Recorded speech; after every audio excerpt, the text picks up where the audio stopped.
stunning. I had to get in the wonderful film critic, Van Connor. Hello, Van. How you doing? Merry Christmas. Merry Christmas to you, Carlo. I wish I was turning it with better movies for you. And this is our first time doing this. I wish I was giving you an easier ride for your first go through the multiplex with me, but I'm sorry. Van. I mean, in a weird way, are you setting the bar low? So when we next speak, it's just going to go, things are going to get better from there. You've seen through my cunning ruse. That's exactly what's happened. Well, what have you got for us, Van? So the first one, this is an almost embarrassing product level of film. There's an animated Lord of the Rings movie in cinemas from today called Lord of the Rings: The War for the Rohirrim. Like I say, fully anime. It's by Kenji Kamiyama, who's recently done, I think it was Star Wars Visions or Star Wars Legends, one of those animated shows. Is evidently one of sort of Bruce Timm level of animated gods of the anime world at the moment, and I'm sure he is. I'm clearly not a very good judge of anime because I think this one's pretty ropey. It is the story of a bunch of disconnected Lord of the Rings characters 183 years before the Peter Jackson trilogy that we know, and a war between human clans that will see the fort of Helm's Deep named for its actual namesake, Helm Hammerhead, I believe his name is, voiced by Brian Cox. I almost said Bryan Cranston. I thought you were going to say Brian Blessed, and I got really excited. Brian Blessed. He's just someone that needs to be in a Lord of the Rings movie. Totally, Brian Blessed. But yes, it's Brian Cox as the leader of the King of Rohan, leader of the humans in the war against another tribe of humans, which is effectively a restaging of the Battle of Helm's Deep. Have a listen. This is the tone they're going for. The wisest move is to fall back to our strongholds. Light the beacons. Call for aid from Gondor.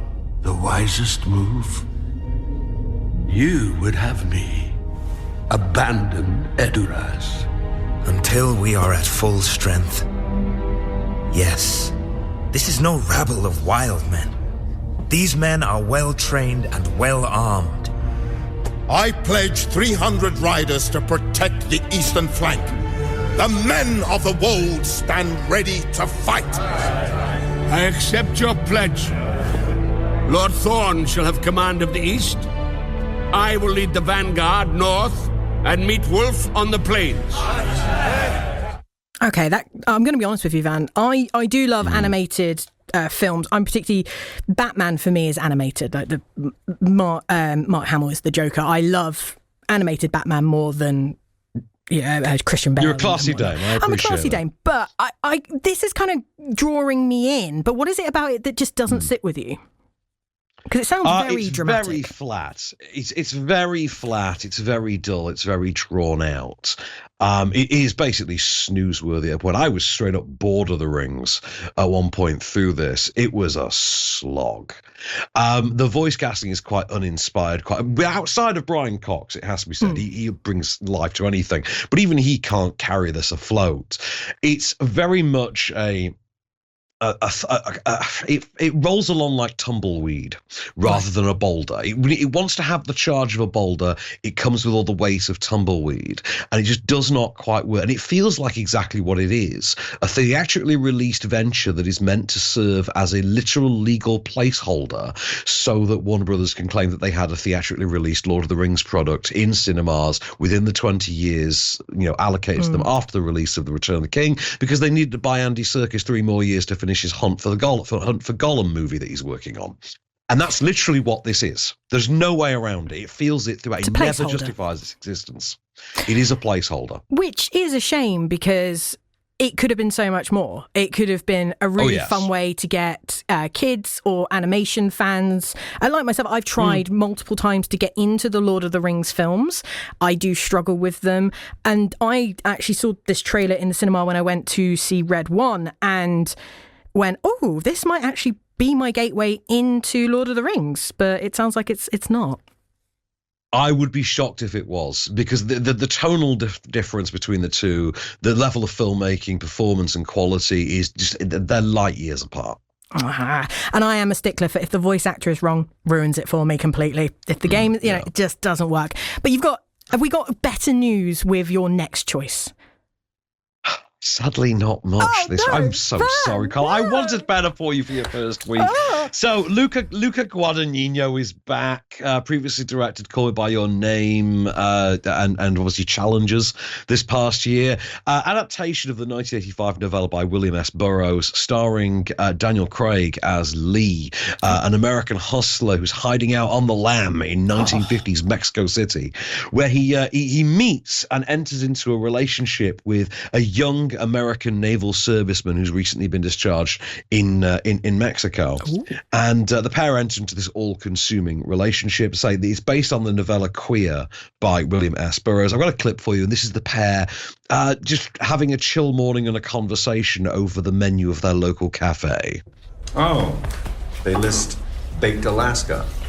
Ever read it? No. Real good. It's hot on the outside and cold inside. That's why they call it Baked Alaska, I imagine. You know, I got an idea for a new dish.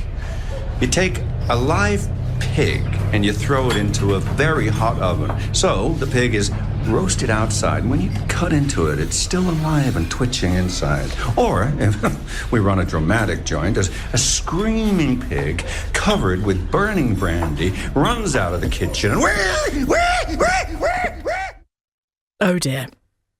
That's what I say to that. But I love Daniel Craig, particularly in Knives Out. Loved him in that. I love his voice acting in the Tintin film. So he seems to be branching out and just kind of doing projects he wants to do. But I don't know. That didn't sit well with me. I don't know. Something about it, not quite right. Yeah, we're definitely in that era for Daniel Craig, where it is now. He's obviously made his money. He's had his franchise role. He can now be a quote unquote actor, for lack of a better term, like in the classical Stephen Toast sense of the actor. And to be honest, this feels very much like it's one to scratch off the bucket list for I get to work with Luca Guadagnino. On the other hand, I get to star in a William S. Burroughs adaptation. This feels like a role that you only do for awards credibility and not really for any other reason. Like this is an awards grab from his end. Also a bit of brand repurposing, a bit of brand realignment. From the other side, like I don't see why this exists other than for Daniel Craig. From Luca Guadagnino's perspective, I can see, yes, you get Daniel Craig and you then get the funding for this, little passion project, which in and of itself is meant to be this great homage and throwback to the works of Merchant Ivory. And you can see it, except for the fact that Merchant Ivory movies and their adaptations used to have a bit more forward propulsion. And this also has actual sex in it, which Merchant Ivory movies historically never did. That's why they were Merchant Ivory movies. They were so buttoned up and chaste because they couldn't do that stuff back then. So the idea that you've then got Merchant Ivory, kind of style movies in which you can do that stuff feels a bit like you're defeating the purpose of it all.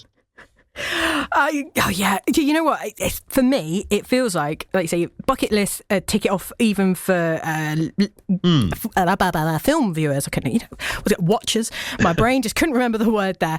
But I am a bit of one of those film goers that also, if it's really bad, I kind of want to see it. It makes me want to see it more. Does this fall into that category, or is it just maybe watch it on a streaming service if it's free later on?